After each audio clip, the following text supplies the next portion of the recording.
brand power matters, and it's not always the best business, but the best known business that wins. Like if you don't even show up, you don't even have a shot. There's no chance. Now, if you do, is it positive or negative, right? We'll talk about that when we clean up your reputation digitally at the very end here.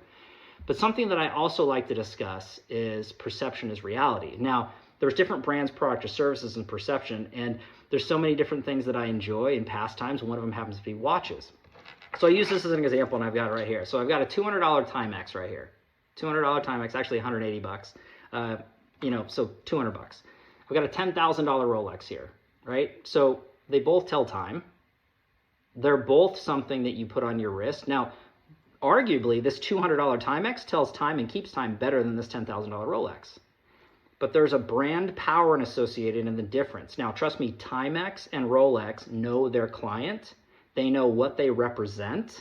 They know what emotions they evoke. And they know how to get people to speak with their wallets. Now, these are two different consumers, but the idea is they're two different businesses. So there's not a one-size-fits-all. I don't care if you're on one end or the other. The idea is the same exercises apply. You need to know your brand, product, or service. You need to know your end user, and you have to be able to project that and articulate that so it connects, so they understand who you are and what you do. And then for real estate, that's crucially important.